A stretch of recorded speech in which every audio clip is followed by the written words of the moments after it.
আসসালামু আলাইকুম সবাইকে। আজ আমি আপনাদের সঙ্গে শেয়ার করতে চাই আমার অস্ট্রেলিয়া আসার জার্নির গল্প।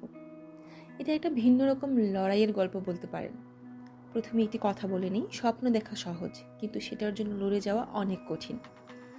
আমার ফাইলটা কখনোই ইজি ছিল না, বরং এটা ছিল একটি সুপার রিস্কি কেস। তবু আমি থেমে যাইনি।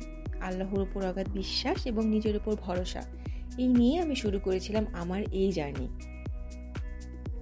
আমি অনেক নামি দামি এজেন্সিতে গিয়েছিলাম, কিন্তু তারা আমাকে বলেছিল যেহেতু আমার প্রোফাইলে একটি প্রবলেম আছে, সো অস্ট্রেলিয়ার কোনো ইউনিভার্সিটি এই ধরনের প্রোফাইলগুলো অ্যাকসেপ্ট করে না, সো আমার অন্য কোনো কান্ট্রি দেখা উচিত। কিছু সময়ের জন্য আমারও মনে হয়েছিল আমার হয়তো অস্ট্রেলিয়ার স্বপ্ন দেখা বাদ দিয়ে দেওয়া উচিত এবং অন্য কোনো কান্ট্রি লাইক নিউজিল্যান্ড নিয়ে আমার ভাবা উচিত।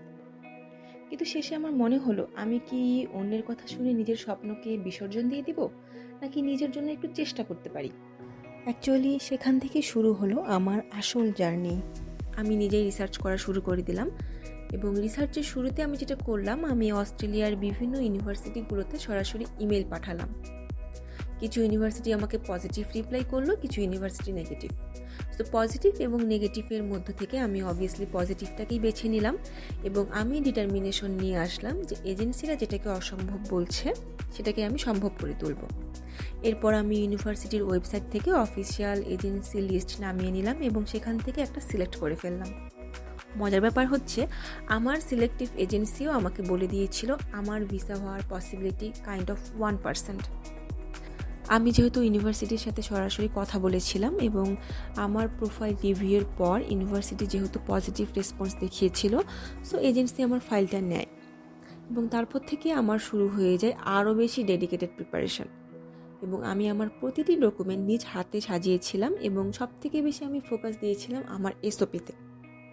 সো শেষ কথা, আজ আমি যখন অস্ট্রেলিয়ার আকাশের নিচে দাঁড়িয়ে এই ভিডিওটি করছি, তখন মনে হচ্ছে কেউ যদি চায় আর সঠিক পথে লড়াই করতে জানে, তবে অসম্ভব বলার অধিকার কারও নেই। সো আমার ভিডিও আমি এখানেই শেষ করছি। আমি নেক্সট ভিডিওতে আপনাদের সাথে শেয়ার করব আমার প্রোফাইলে এক্স্যাক্টলি কী প্রবলেম ছিল, কিভাবে সেটা থেকে আমি ওভারকাম করেছি এবং আমার এসওপিটা আমি কিভাবে সাজিয়েছিলাম। সবাই ভালো থাকবেন। আসসালামু আলাইকুম।